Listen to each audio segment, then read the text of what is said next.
Awesome.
Oh man, you got the music.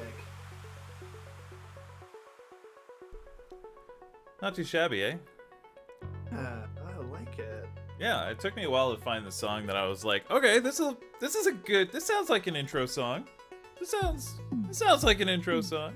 What is it? Is it okay to use? What's the? Yeah. It's by Senpai Records. It's completely free to use, so super awesome stuff.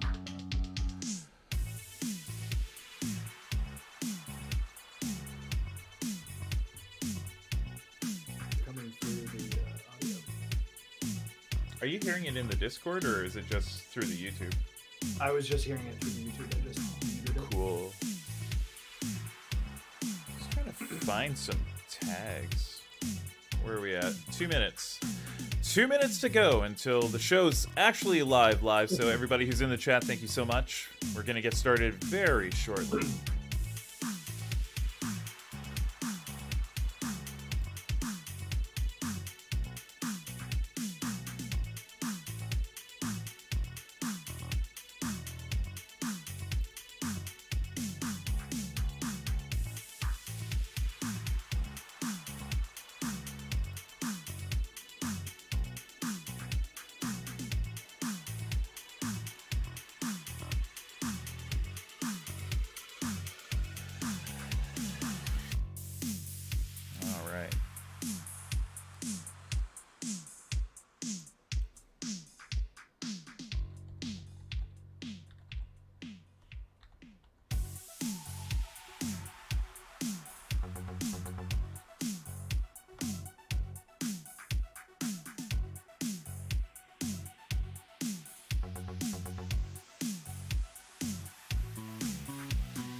Sorry, what was that?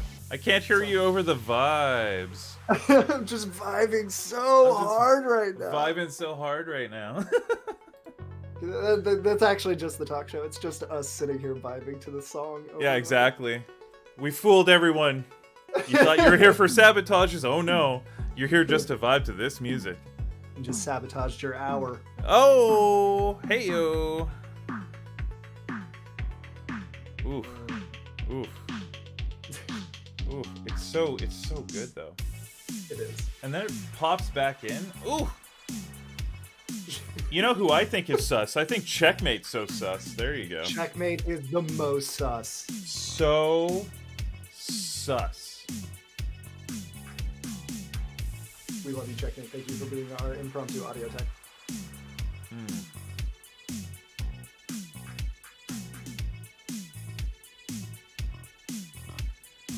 I guess we got a show to do, don't we? I guess we can. You want to do a show? Oh, I do. I know the people want to see a show. Hey, chat. Do you want to see a show? Let's see a show. Woo! What's going on, everybody, and welcome. Welcome to the first episode of Just Sussin. This is the first ever Among Us talk show. You can find it right here on YouTube. What's going on, everybody? My name is RPLTKO, and with me today is my my good buddy, my good frenemy, TwoTone. TwoTone, how you doing today? Doing pretty well, Ripple. It's just exciting to be here. Exciting to be doing this first episode of Just Sussin. Yeah. You know, we're going to be taking a look at the building blocks to what makes a solid Among Us game. We're going to be pretending that you know a lot of the basic mechanics of the game, and we're going to go over what we think makes the backbone of solid Among Us play. Mm-hmm. And so if you're currently building your skills, if you're out there like, man, I have this lobby I'm playing with consistently, I want to just kind of take it a little bit to the next level. We're not here to make you S tier. We're not going to make you the next Hafu, the next Disguised Toast, but we're definitely going to give you some good tips and just talk about some great play and have fun.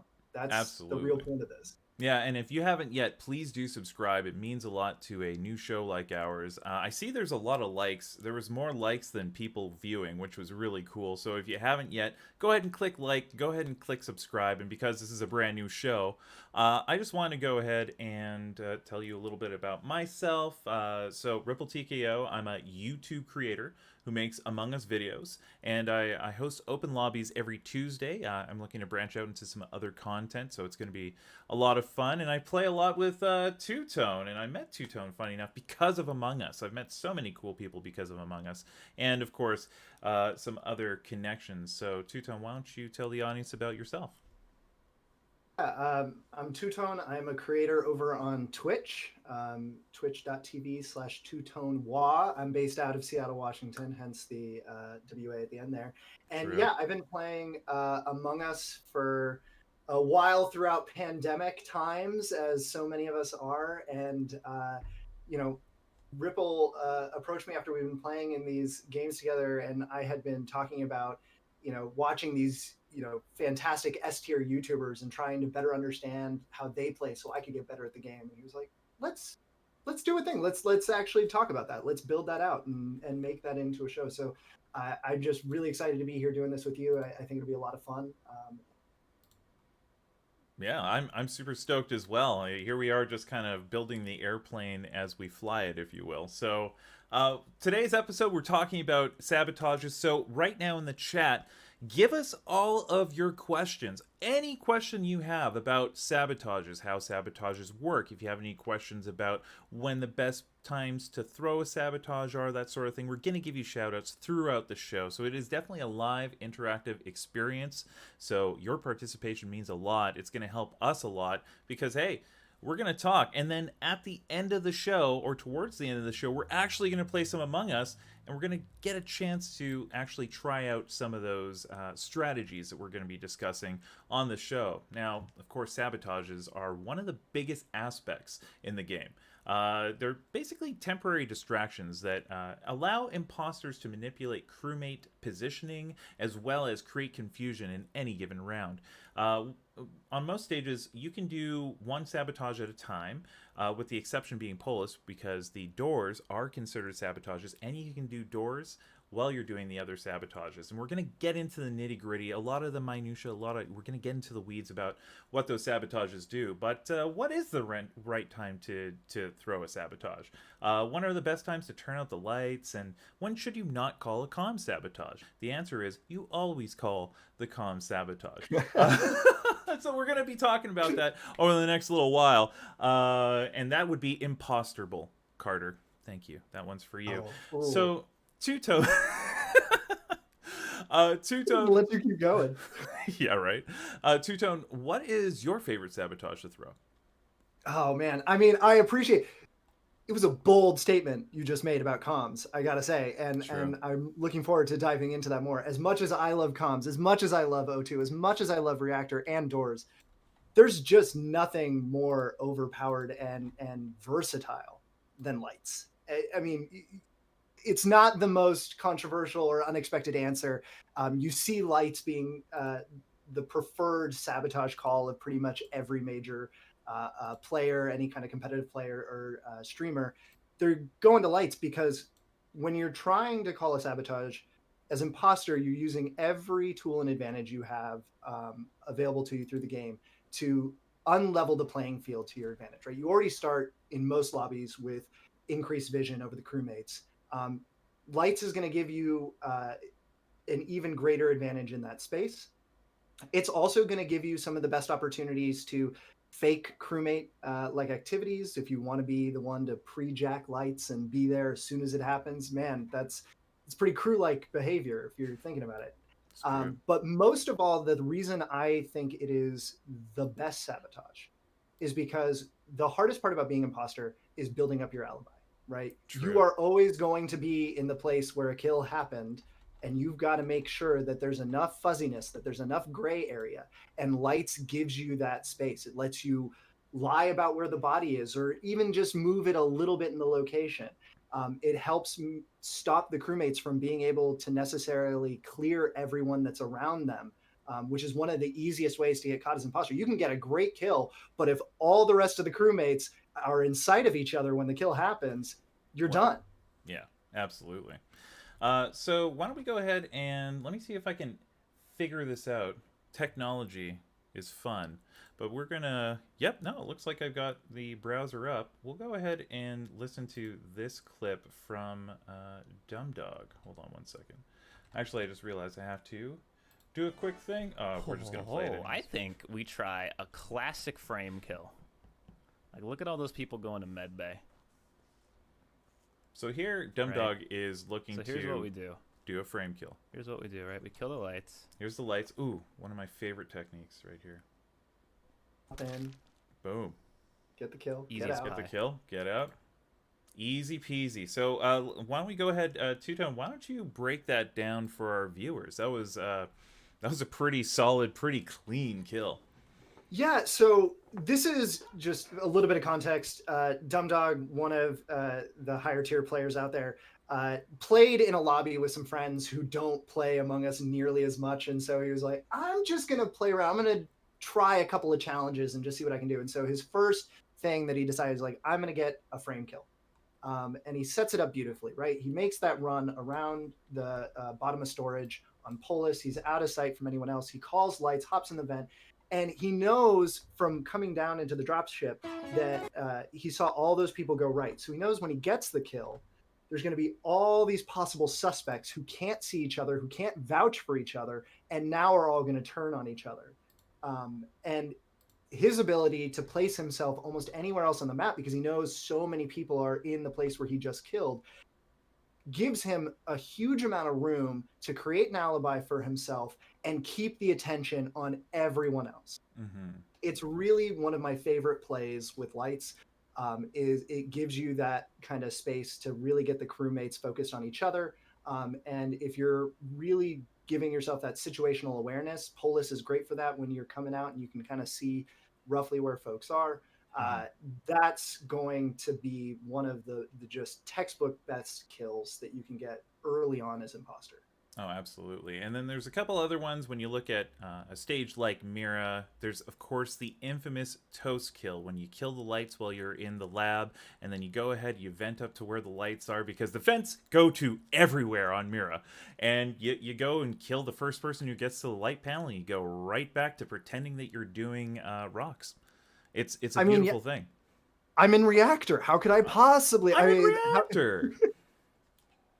Damn door I have to go through to get there. My God. Yeah, there's no way I could have gone all the way. I vented. well, and that's the thing. And I think one of the reasons that, Mira, I love Mira. I Yeah. do. I understand why people are down on it, because it is an advantage to the imposter being able to vent literally anywhere through. Hmm. And you have to have someone who's really good on logs to be able Absolutely. to catch you in a lie about that. But even if they're good on logs, even if they can read all those sensor readings of your movement, as long as you go back to where you started, where the sensors show that you were supposed to be, You're good to go. lights and that vent combination, I mean, you're set. Hmm. There's so much that you can get done in those spaces, which again is why, pre-jacking lights as crew is one of those things that can really show off that you are very crew like. Oh, um, absolutely, yes. it's also one of the reasons I will tell new players over and over again who are a little nervous about going to lights on Skeld, because that's where all the killing happens. You got to go to lights if you're You crew. You got to go to got to go to lights. lights. Absolutely. We can't afford as a team. When you're crew, you're a team. You might not know everyone that's on your team to start, Hmm. but you got to go and help the team. And that means fixing that sabotage as quickly as you can. Absolutely. I'm just going to take a quick look at the chat. And again, if you are in the chat, hit us with all your questions. We actually have three really good ones. Two questions and a statement from Alan. Alan says, that was a risky kill, which was the best part about the kill, since blue went to the left immediately. No, it's true. And realistically, a lot of the kills that you're going to get that are good are going to be slightly risky. And it's all about knowing about where your positioning is while you're getting those sort of kills, while you're, knowing general positioning of everybody, as well as knowing how to get in and out of spaces quickly. That's going to help your game so much. But I'm going to go ahead and ask you this question, which I think is really intriguing. Do you think you should mainly not call sabotages until the body is old, or not call sabotage at all? Interesting question. I Mm-hmm. would say that you want to call sabotage generally pretty quickly Mm-hmm. after that. I mean, it depends on what your aim is, right? One of the things that we haven't talked about yet is Skeld is a great place for this, but sabotages move the crewmates around. Just like I was talking about as crew, you want to get and fix this sabotage as quickly as possible. Imposters can use that to their advantage to move people away from a body if they're trying to make sure that they can go build themselves an alibi. The longer a body is Mm-hmm. dead, the harder it is to really pinpoint who it is. Right? Yes. Crewmates only have so much information at their disposal, and a huge part of that is timing and location. So if you can move them away from the body as soon as you've killed it, you can buy yourself some time to get away. Absolutely. And one of the best ways to do that, one of the best sabotages to do that, would be, of course, reactor meltdown and seismic stabilizers. And we got a little video right here. Let's see if I can get this video correct. Yes, I do. Oh, I love it when things actually work. Here is a video of Chilled. All right, get the reactor going. Get the kill. Got a lot of people over here. Just wait over here until somebody runs by. Someone's bound to run by. Someone's bound to run by. Wow, they turned it off already. Boom. Wow. Wow, I hope she shits herself. Okay. Well, pardon you, Chilled. Woof, rude with the language. I should have talked to him about. No, that clip's awesome, because I feel like that's a clip that's pretty early in the popularity cycle of Among Us. You can see that Chilled is actually learning some of the intricacies of it, and you can see that they still have visible voting and whatnot. So it's a pretty early video, but it still shows the fundamentals of what Seismic can do. Essentially, he's going to play the reactor so that people are going to go towards where the sabotage is. And Alan Chavez actually mentioned, well, don't you think that most people would go the opposite way on the map just because they know there's probably a body there? Well, in certain situations, you're looking at an opportunity where you can actually snipe a really good kill by getting the person who's going away from. So if you don't kill, you call the sabotage. Instead of calling a sabotage to divert the attention from a kill, you kill the person who's looking to catch the person, and that's a good way to play that one. What do you think, TwoTone? Absolutely. I love this. Some of these early videos, when particularly these established streamers are still figuring out the game, I love because they're narrating their education process as they go. And Chilled does a great job here where he's talking about, okay, I'm going to call reactor and I'm going to pick somebody off. You're absolutely right, Alan, that there are players who will go the opposite direction trying to find the body. I do that on occasion, depending on the lobby I'm in. And exactly as Ripple said, you can use that if you know that that's someone in your lobby likely to do that. A little bit meta, but you can absolutely go and find that person, pick them off. But as Chill does in this video, you can just grab a quick kill and then make your way and leave that body in the dust. And it's a little bit risky. There's always a chance someone's going to come up right as you're leaving.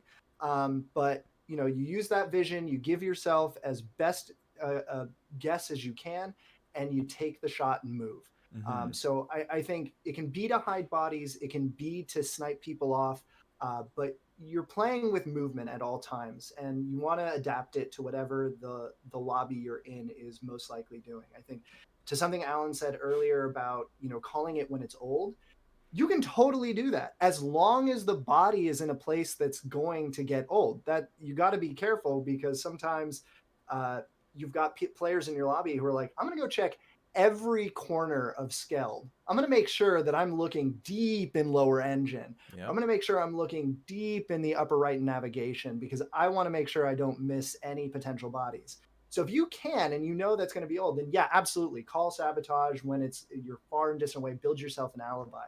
But that's exactly the idea. Sabotages can help you move people around and give you the alibi you need. Absolutely. And you mentioned, just as you said, that seems risky. Dark Gamer said that felt really risky, and that's true. It's true. Like, well, let's face it. There are very few truly safe plays, because now we've gotten to a point in the meta of Among Us where a lot of people are very familiar with how the game goes. So there's certain situations where you have to know that, hey, I can probably do a risky kill here, and then where you kind of cover over for the fact that it's risky is, again, positional awareness, knowing kind of a general idea of where your opponents are, as well as hopefully you're playing with a lobby over an extended period of time. Because I feel like the best aspect about this game, about Among Us, is that it is a social deception game. Sure that there's the mechanics of actually having to do tasks or actually killing people and throwing sabotages, but the true meat of the game is the speech play and the technique that you put into it. And really, you're just looking to, as an imposter, use the sabotages to deceive or confuse your opponents. Absolutely. I mean, the way that I've seen the meta grow over the course of this year as we've all gotten into this game and really enjoyed it. It doesn't necessarily build on itself as much as it swings like a pendulum, right? Like you'll start with this idea of, you should only vote in this way, or you should only call sabotages in this way, or, everyone's going to behave in one direction. And then that leaves open the possibility of, what if I subverted that expectation, right? What if I tried something completely different and turn that on its head? One of the things that I remember early on was, like, when there weren't anonymous votes, you could read certain votes to be like, oh, those two people are voting against the rest of crew, so they must be imposter. Well, now imposters are careful about that, right? Whenever I play imposter, I'm always thinking, like, my default should probably be to vote for my teammate if they're sus, because I don't want to look like I'm trying to protect them and go against crew. And so now I can do that, and if crew makes a wrong vote and two of them are on the spot where they shouldn't be, well, now there's just incorrect sus on these crewmates, and I can walk away scot-free as imposter. So those kinds of expectations are going to kind of keep swinging back and forth as people get going. And the longer you play with a lobby, the more you're going to develop that with each other, the more you're going to understand it. Now, if you're playing in random lobbies, you're playing in public games, it's a totally good luck. Like, no, and that's where it gets a little more objective. It gets a little more, you kind of just got to kind of work with that. But you can also pick up pretty quick. There are some similar personality types across most Discord lobbies. Yeah, right? There's the maniac like Ripple, who's always sus and is going to kill on sight without thinking. And then there's the methodical, violent killer like TwoTone, who will literally make you think that you're the imposter, even though you know fully well that you're a crewmate. Really quickly in the chat, this is actually answering all my questions. Wow, thanks, Ripple. You are so welcome, Dark Gamer, for sure. Alan Chavez. But maybe you can call the sabotage towards the body so it can be a recent kill. I love that. I love that. Again, we're working with positioning here. We're working to kind of move the players around, and hopefully you're letting them see exactly what you want them to see as imposter, and sabotages really do work well for that. Dark Gamer again, what if you do a pro gamer move and call a meeting when a body is dead? What I'm guessing that, yeah, I mean, like, typically bodies are dead when you're calling them in the game. What I'm thinking is maybe it is more like you call the sabotage and then you report over your own sabotage to stop the sabotage. I love that move. There's certain times when that makes a lot of sense for sure. TwoTone, can you think of a couple of situations where that would work? Sure. I think, self-reporting is it's a tough one to nail right. Like, you want to make sure that you have enough situational awareness of where folks are to make your report not give you away, right? Like, when they start, typically the lobbies that I've played in, they'll start with an idea of like, whoever is making the report is obviously potentially self-reporting, but we're going to assume at the start of this that, let's find everyone else because we know where that person is. If everyone else can get cleared, then they just end up deducing that it's you doing it. So I think if you're going to self-report, yeah, sabotaging can help, but self-reporting to me really comes down to, you've got to give enough time between the kill and when you report to make it plausible that someone else could have been in the area, that you came up, that you were seen somewhere long enough before that there's no way you're the only one that could have done it. But I absolutely, I love the idea of calling a sabotage towards the body. I think that's, particularly if you've gotten some distance and you can, end up walking right up on it, or someone else, like it absolutely works to move people in that direction. I think the other thing you mentioned, calling a meeting, Right. you can absolutely call a meeting when there's some dead bodies around. You got to be really careful about the math when you're doing it. Calling a meeting can be a really effective way to give yourself a crew-like feeling to the rest of your lobby. But if you're calling a meeting without a really crew-like purpose, and what I'm talking about here is, early on, it doesn't seem like there's much. You're not on Polis, so you don't know, you can't tell through vitals if someone is dead or not. Then you call a meeting because you want to reset cooldown, right? Or if you are on Polis and you can tell that you're down to 6 players and a double kill is going to win the game, you haven't voted anyone out, or you're down to 5, right? These moments that could save the crew, you can button and hide the bodies.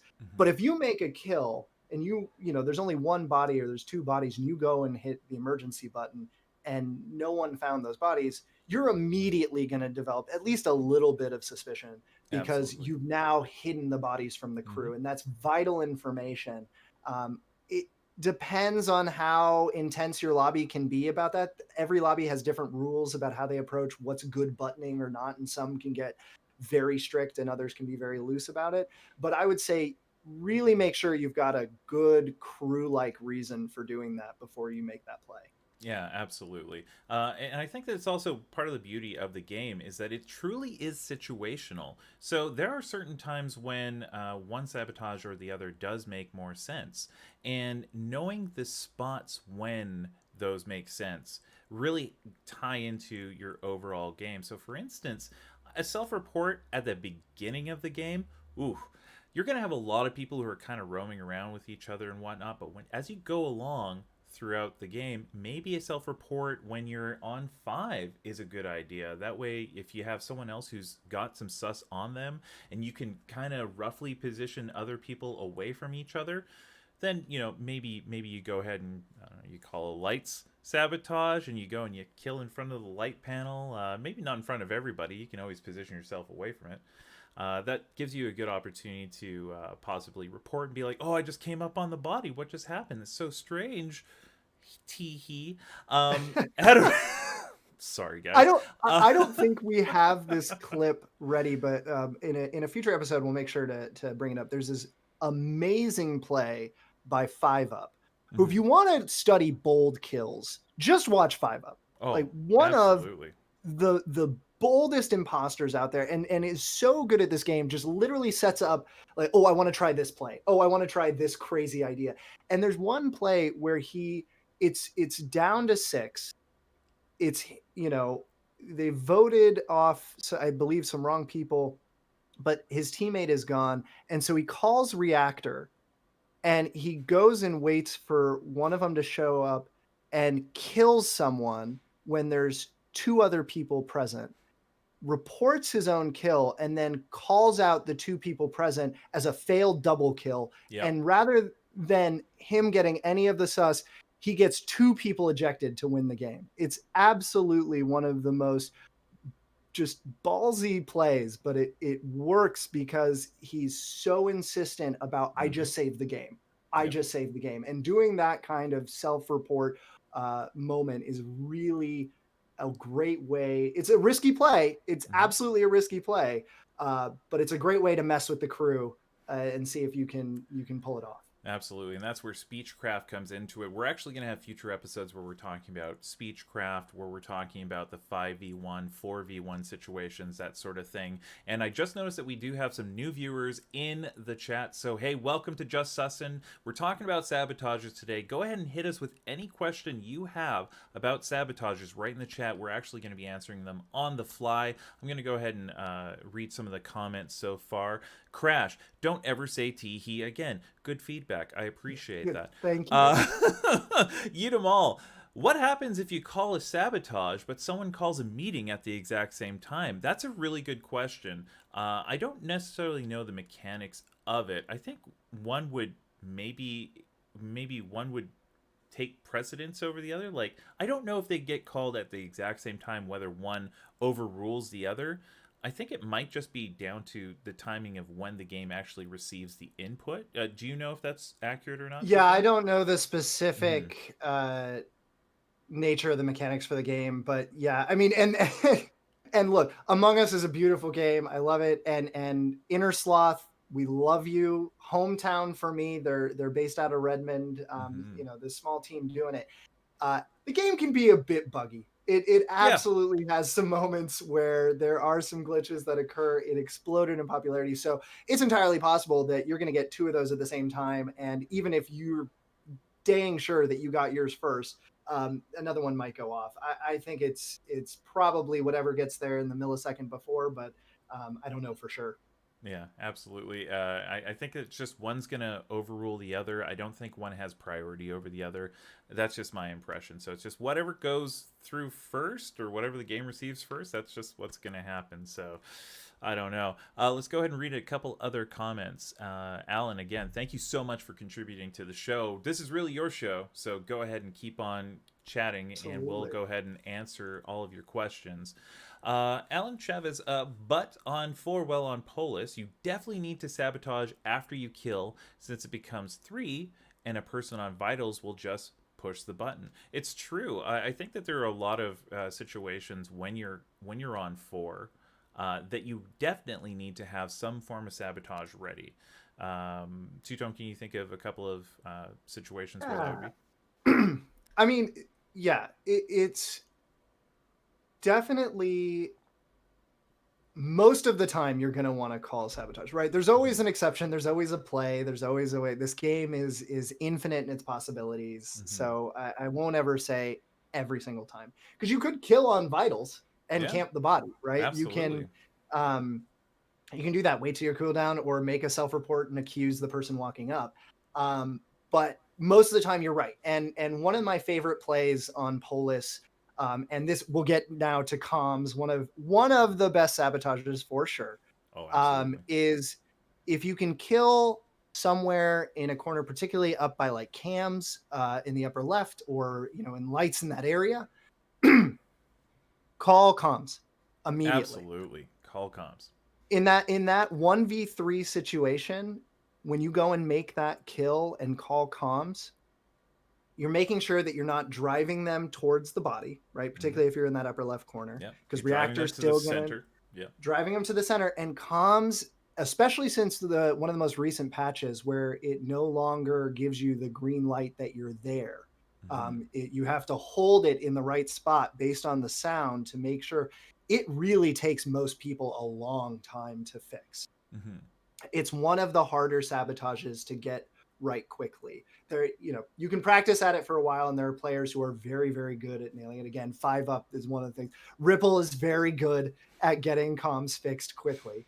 But by calling comms, you give yourself that time for that cooldown. You play the doors against the crew, and you can get that second kill. You can also just give yourself more time for an alibi. But I think most of the time in that situation, you should just be going for that second kill if you can get it. And nothing more satisfying than having a couple of people trying to adjust the comms, and then your kill cooldown goes down, and you get to kill right in front of the last person. Like, that's a beautiful way to win. But there's no hard and fast rule on how to play any situation. So, like TwoTone said, there's almost infinite possibilities when it comes to this game. Let's go ahead and watch this clip. This is Hafu, who is going to give us an example of the comm sabotage.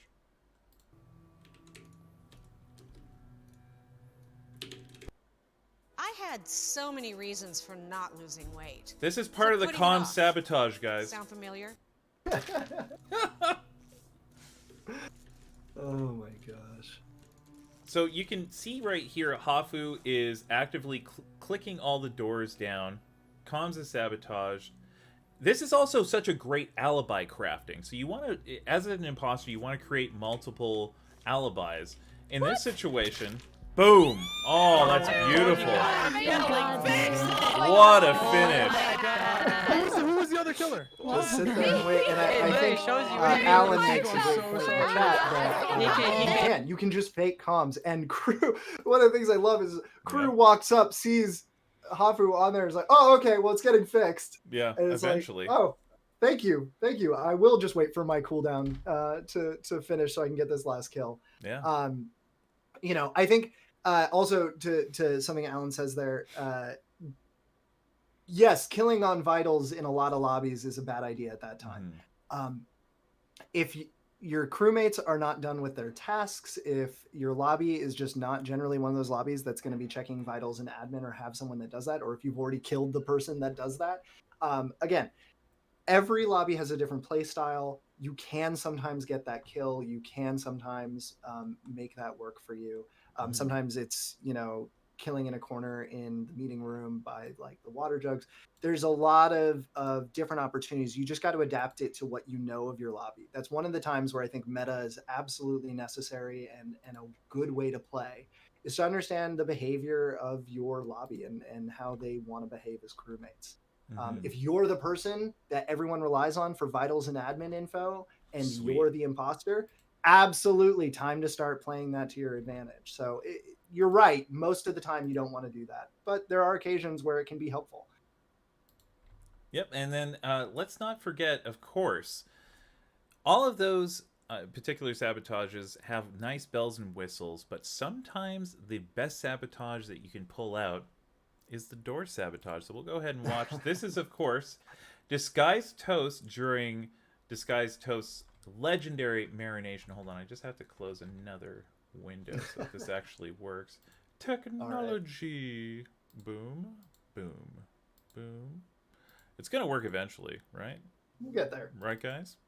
Huh? Anyone? What? But yeah, we're just keep on having the. Oh, that's us again. Hi, everybody. There we go. Oh my gosh, this is fun. So yeah, this is Toast's legendary marination of scissors. And this is great. This is such a great example of the door sabotage on Polis.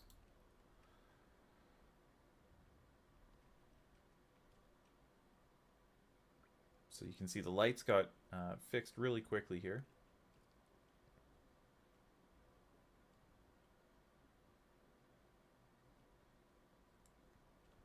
Walking around. We're with you, Vaughn, so this is going to be a little hard. Oh, that's mean.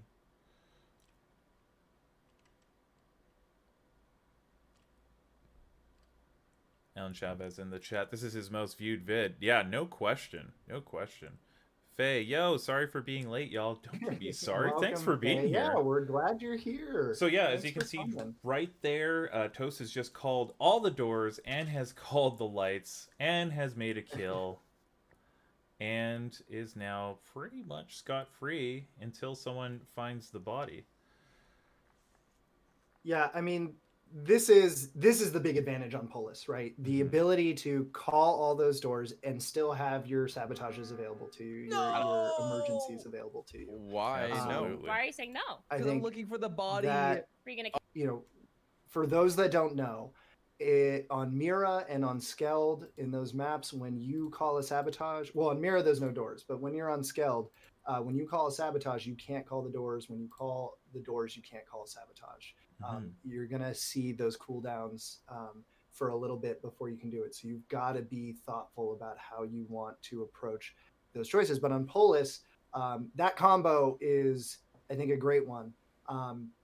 There's some different play styles. Toast is one of those folks, and I think this to me is the most optimal way. Close all the doors.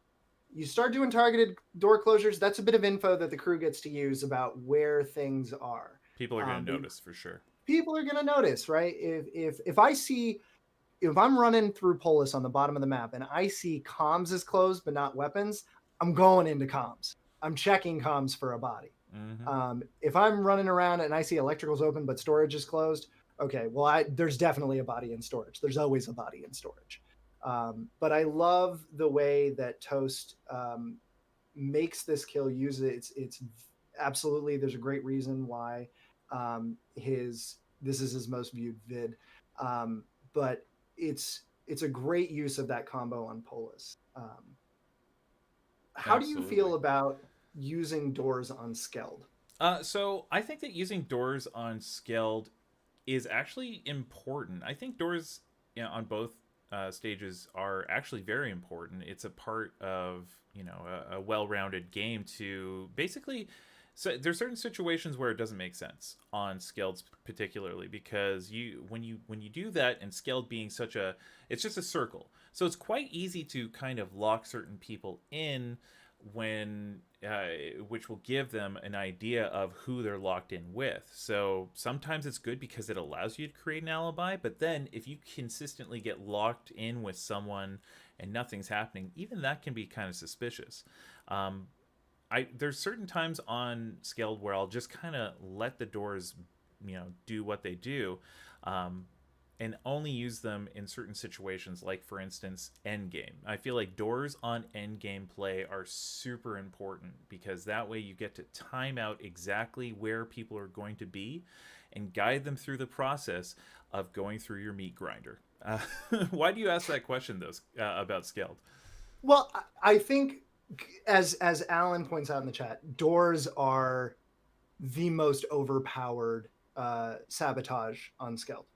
More so than even lights, I would say.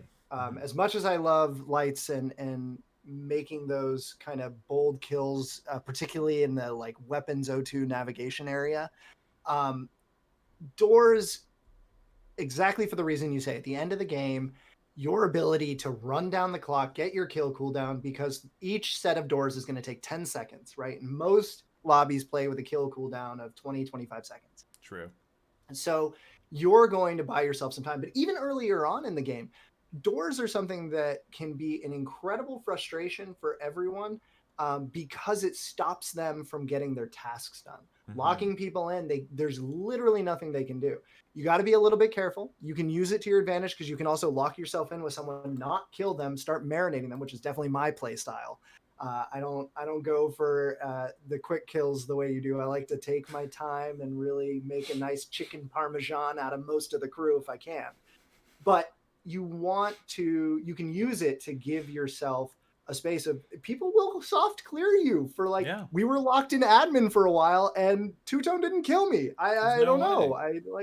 He had every opportunity to, but it really does give you a way to frustrate the game, slow it down. And certainly one of the times I've used it most often, because I'm by no means an expert player or perfect player, every now and then I make a vent and I realize I get, I'm in vision and that person's running to the button. Mm-hmm. I got to go stop them. And I will use doors to catch up to them, wait for my kill cooldown, and take them out if I have to. It's a great tool in a tight spot. We're in a tight spot with this. Sorry, the overlay got a little messed up.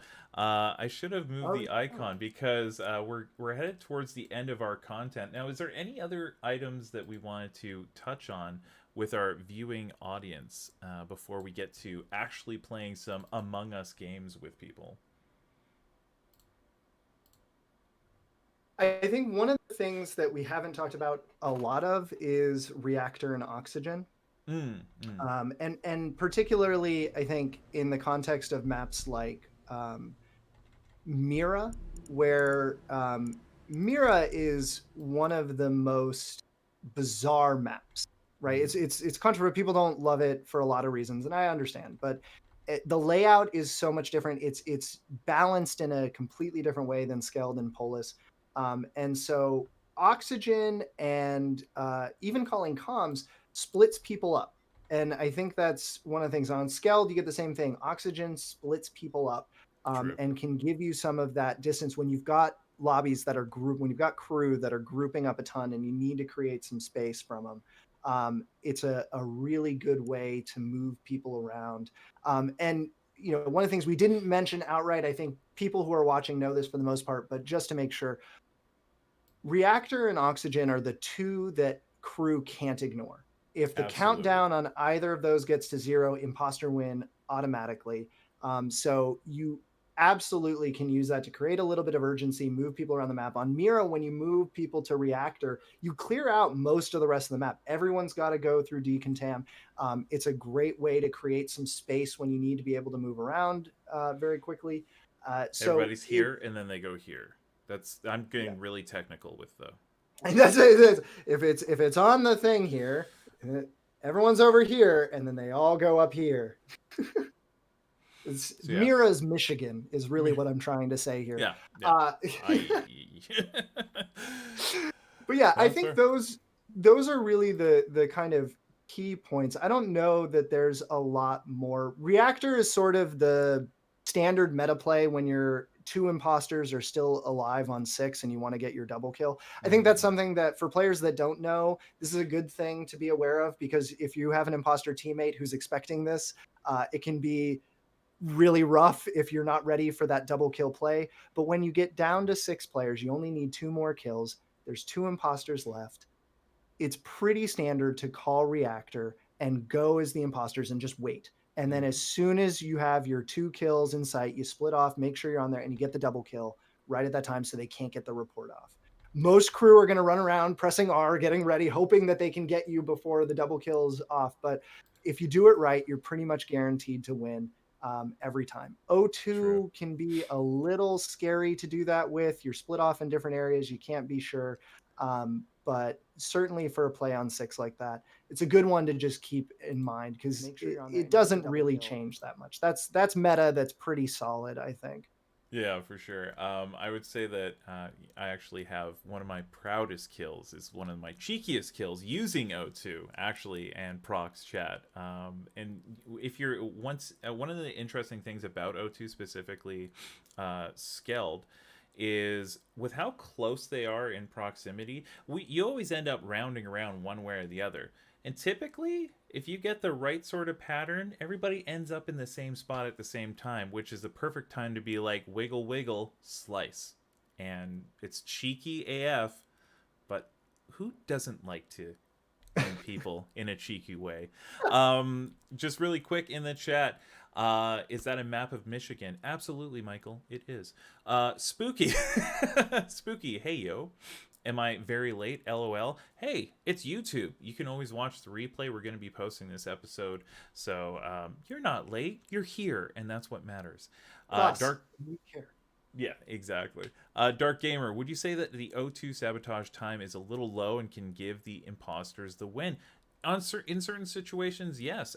You're looking at it. I think it's 30 seconds for Skeld and 45 seconds for Mira. You can correct me if I'm wrong, TwoTone. I believe that's correct. It's a very short amount of time as far as Skeld is concerned. So there's some times when people will just be like, I ain't doing that. I got killed on O2 the last time and da-da-da-da-da. And speaking of which, kill on O2 if you can, because it sets the precedent for later when you call O2. No one's going to want to do it.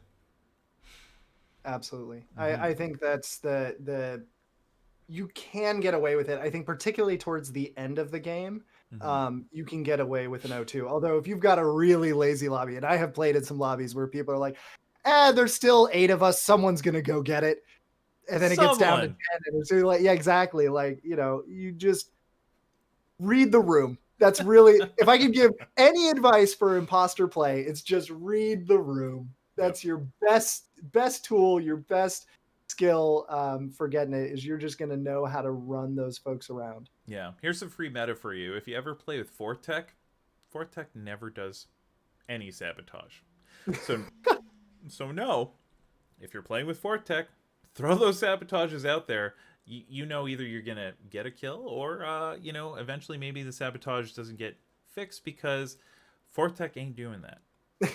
That's some meta for you. I'm kidding. She's actually been doing that a lot. Well, and let's talk one last thing. So I know we're wrapping up before we go play, but one bit I think that a lot of players who are new will get, I think, some angry reactions from imposter teammates who are, who have played for a little bit and whatnot. Is this sense of imposter courtesy that exists between, when you've got a map or a lobby with 2 imposters.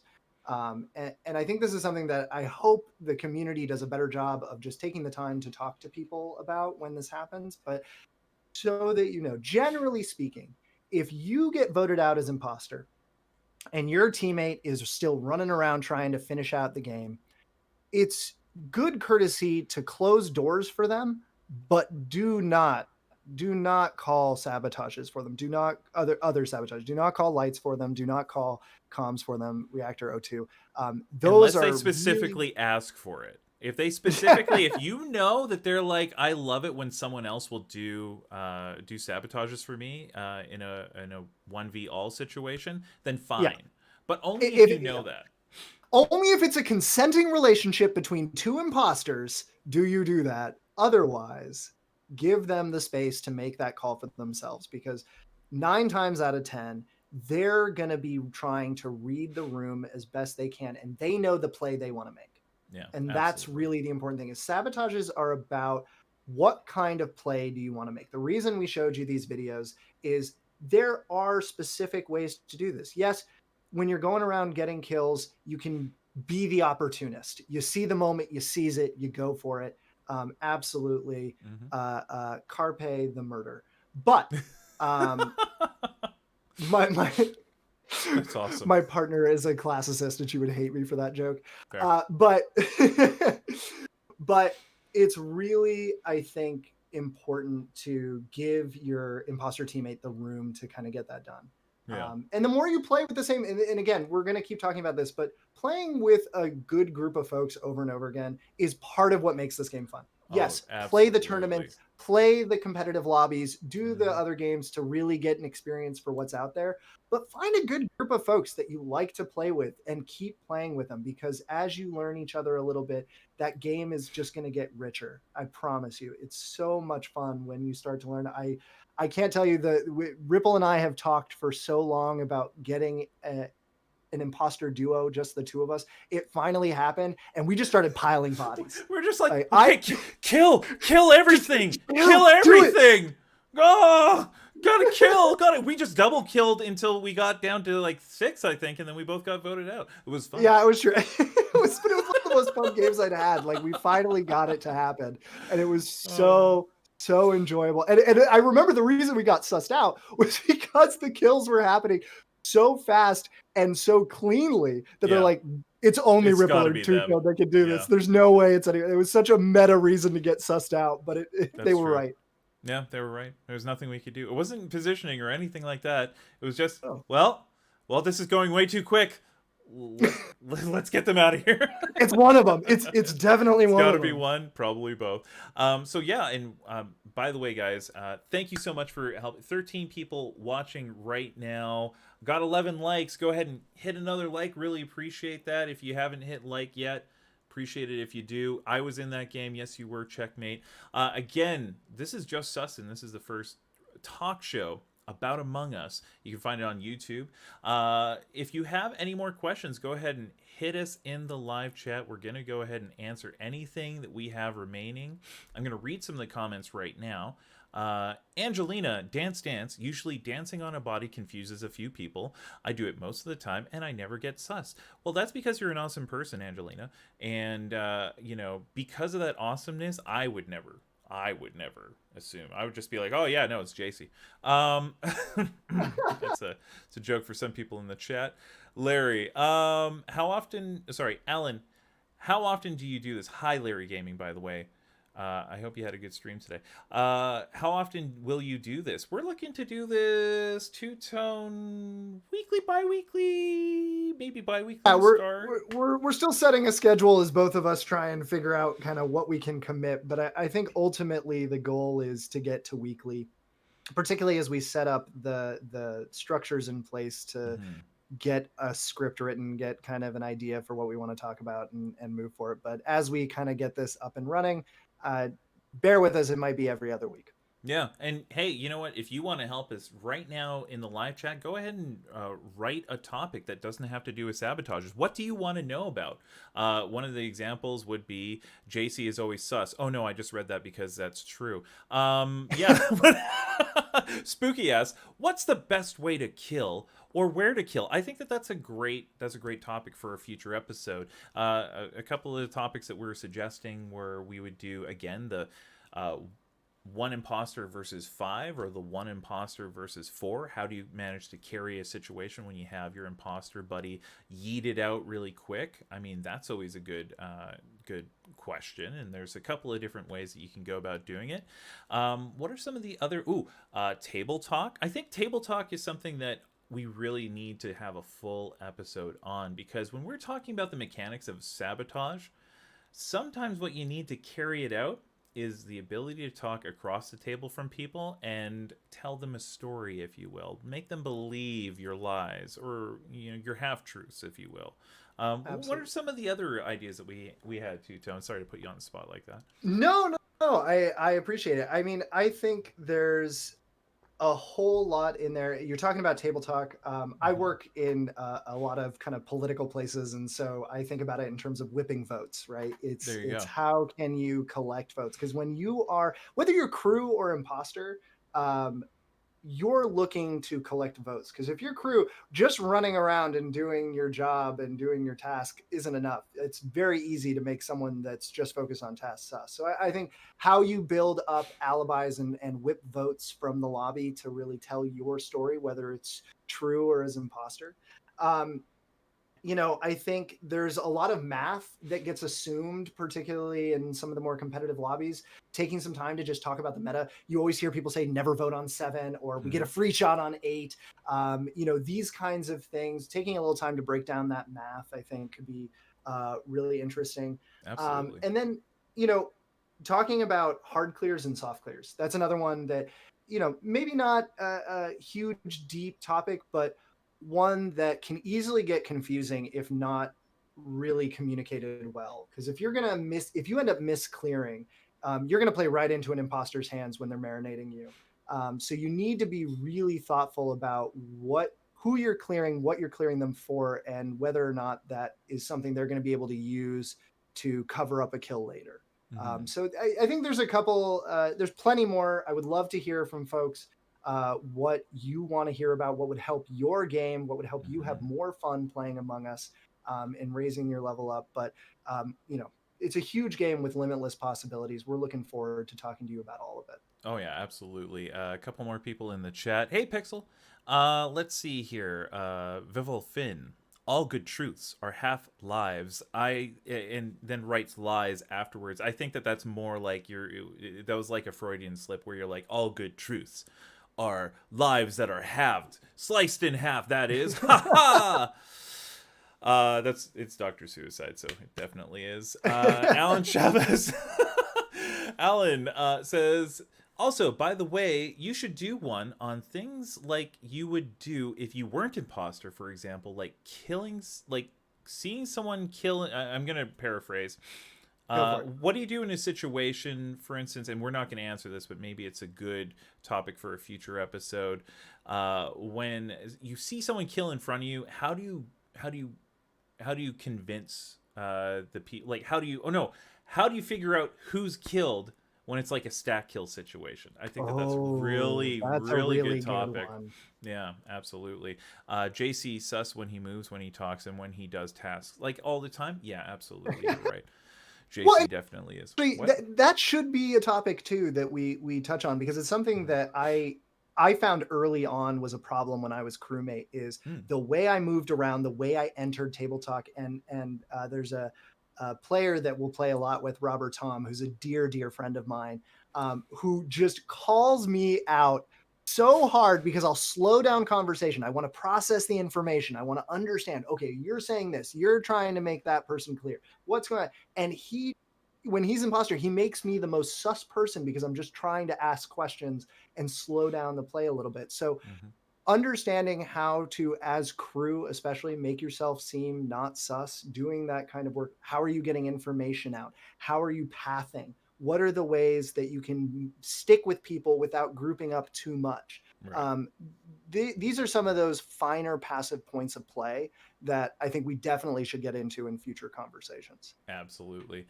Let's give the last comment to Angelina before we switch to some games. Hey, chat, are you guys ready to play some games with us? One of the things that we're going to commit to is, while we're playing the game, we're going to play the game like it's a regular round.